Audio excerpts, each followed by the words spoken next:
Hello everyone, this is me Preeti Rao Suksena on my YouTube channel Student Foundation. Welcome to my channel. Okay?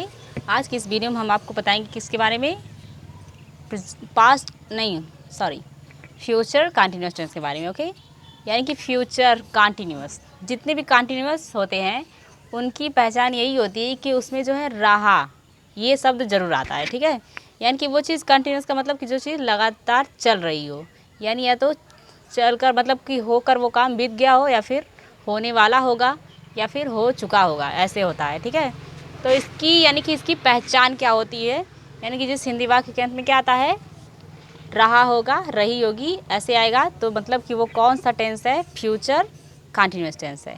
तो देखिए इसकी helping verb क्या होती है, इसकी हेल्पिंग वर्ब होती है shall be and will be. तो किसके साथ शैल बी लगाते हैं, आई वी के साथ क्या लगाते हैं, शैल बी, और ही सी इट दे, और जितने भी नेम आते हैं उनके साथ किसका यूज़ करते हैं, विल बी का यूज़ करते हैं. और इसमें जो है वर्ब की कौन सी फॉर्म का यूज़ करते हैं, वर्ब की फर्स्ट फॉर्म रखते हैं और उसके साथ जोड़ क्या देते हैं, ING जोड़ देते हैं. ओके, तो देखिए पहला सेंटेंस बनाते हैं अफर्मेटिव सेंटेंस का.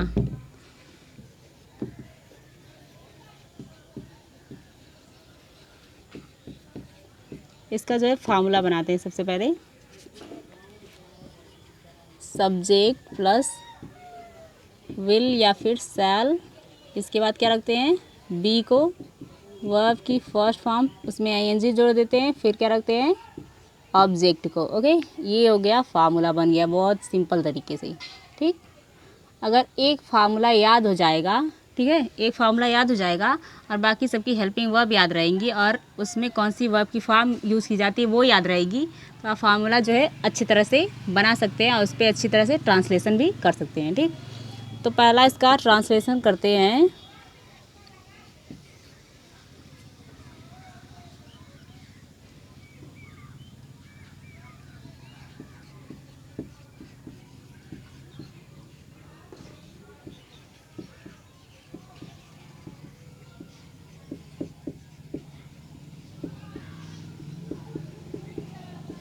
हो गया, संगीता बाजार जा रही होगी, तो क्या होगा ट्रांसलेशन इसका, संगीता. ओके, हमने बताया था कि नेम के साथ क्या रखते हैं, विल बी का यूज़ करते हैं. Sangeeta will be go, ING हो गया going. Sangeeta will be going, और कहाँ जा रही होगी, मार्केट, सब्जी खरीदने. Sangeeta will be going to market. Okay, Sangeeta will be going to market. ये हो गया पहला ट्रांसलेशन. अब हम दूसरा ट्रांसलेशन बताते हैं अफर्मेटिव सेंटेंस का. ओके, तो दूसरा ट्रांसलेशन जैसे कि इन दोनों में से यानी कि शैल का बनाते हैं, विल का हो गया, शैल का बनाते हैं.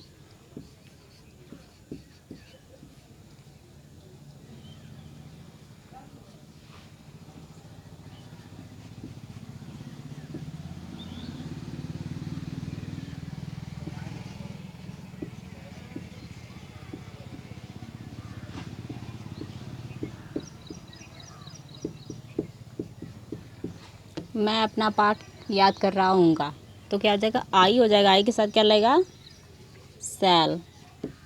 बी लर्निंग, याद कर रहा है ना, I shall be learning my lesson, अपना पाठ यानी कि माई लेसन. हो गया, I shall be learning my lesson. अब बनाते हैं इन क्या, नेगेटिव सेंटेंस.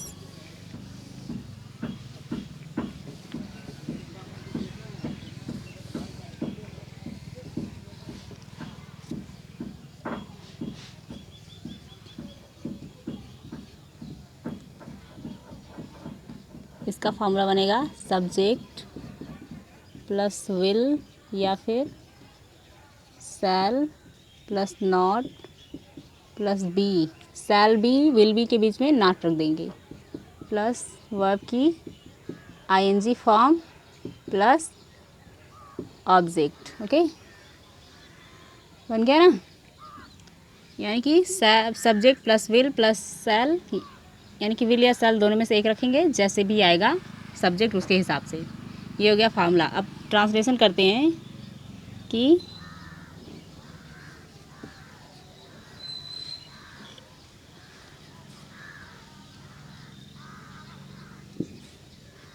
हम वहाँ नहीं जा रहे होंगे। ओके, क्या हो गया? हम वहाँ नहीं जा रहे होंगे, नेगेटिव है तो क्या रखेंगे? वी के साथ शैल, उसके बाद शैल बी के बीच में नॉट, शैल नॉट बी हो गया, shall not be going there हो गया ना, यानी कि we shall not be going there. दूसरा ट्रांसलेट करते हैं, जैसे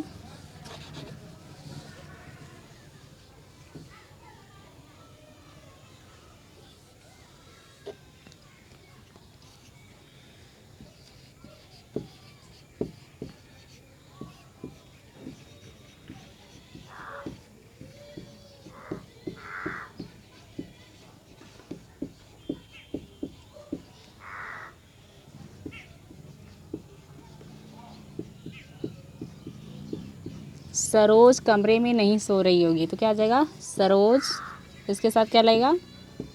will not be sleeping.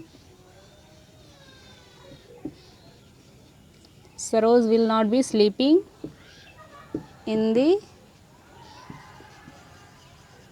Room. क्या हो गया? Saroj will not be sleeping in the room. ये हो गया नेगेटिव सेंटेंस। ओके, अब बनाते हैं इंट्रोगेटिव सेंटेंस का ट्रांसलेशन।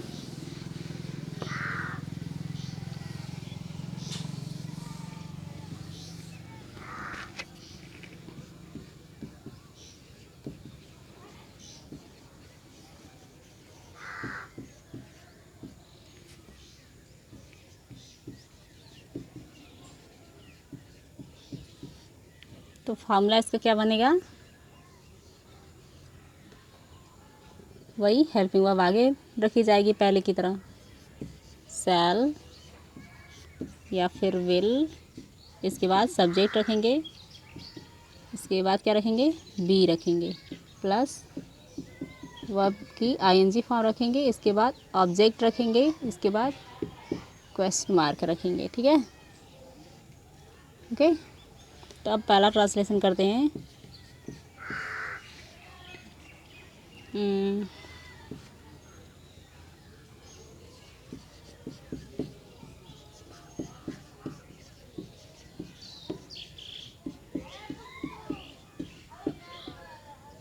क्या वर्षा हो रही होगी? तो वर्षा के लिए सब्जेक्ट इट रखते हैं, यहाँ इट लिख दिया हमने। ठीक है, उसके पहले क्या रखेंगे? Will it be raining. बहुत सिंपल है ना, विल इट बी रेनिंग, यानी क्या वर्षा हो रही होगी। अब दूसरा ट्रांसलेट करते हैं।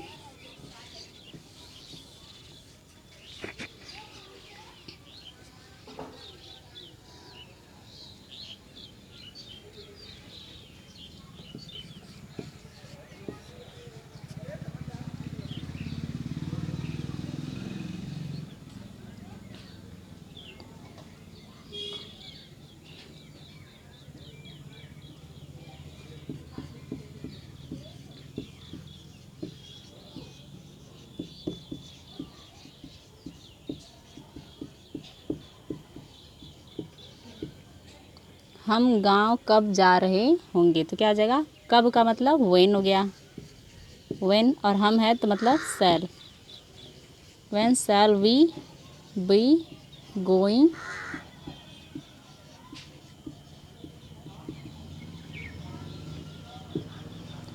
When shall we be going to village, यानी क्या हो गया? When shall we be going to village. यानी कि आज की वीडियो में हो गया क्या, किसके बारे में? फ्यूचर कंटिन्यूअस टेंस के बारे में, यानी कि पूरी तरह से बता दिया गया कि फ्यूचर कंटिन्यूअस में ट्रांसलेशन किस तरह से किया जाता है और कौन सी हेल्पिंग वर्ब का यूज़ कहाँ पे किया जाता है। तो हम श्योर कि आपको अच्छी तरह समझ में आ गया होगा। और जो है, अगर आप एक जो है फार्मूला याद कर लेंगे और बाकी सबकी जो है हेल्पिंग वर्ब याद कर लेंगे, तो आप फार्मूला खुद से बना सकते हैं, यानी याद करने की ज़रूरत आपको नहीं पड़ेगी। ओके, तो आज की वीडियो में बस इतना ही। अब मिलेंगे नेक्स्ट वीडियो में। Okay, see you next day।